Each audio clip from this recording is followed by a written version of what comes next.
দূরান্ত তাকিয়া ও সারা বাংলাদেশ তাকিয়া এই আড়ত মাছ খায়। আমরা ওখান থাকি এই যে মাছ সিলেটের বিভিন্ন উপজেলা বাজার মাছ যায়। এই বাজার লইয়া আমরা সিটি কর্পোরেশনের লগে একটু মামলা মকদ্দমা চলের অনেক দিন। আচ্ছা, এখন বাজারও আমি দেখা যাইছিলাম, আমার লগে আমার সিটি কর্পোরেশনের কর্মকর্তা হল আসলা, আমার সিটি কর্পোরেশনের সচিব আসলা, ম্যাজিস্ট্রেট যে এই চিফ রেভিনিউ অফিসার তাই না আসলা।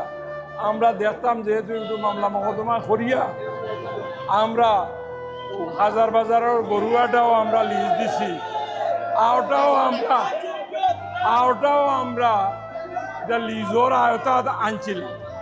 এখন আইয়া এই বাজারের সেক্রেটারি আর প্রেসিডেন্ট আমার লগে বইছেন, বইয়া তারা আইনগত কিছু কাগজপত্র দেখাইছেন যে এই বাজারের সপক্ষে তারা যে এই বাজারটা আপনারা যে লিজ দিরা, লিজ দেওয়ার মানি কি দেওয়া, লিজ দেওয়ার মানি হইল এই বাজারে সুন্দর করা, এই বাজারে আরো দোকানপাট বানাইয়া দেওয়া, ওতারার লাগি দেওয়া, এই সমস্ত বিষয়গুলা আমরা যেহেতু কিছু রেভিনিউ ভাইমেল লাগিয়ে আসলাম। এখন কাগজপত্র দেখলাম, একটা কাগজপত্র দেখিয়া আমরা যে প্রাথমিক আমরা যে লিজ দিছিলাম আমরা এই কার্যক্রমটা এখন স্থগিত রাখিয়া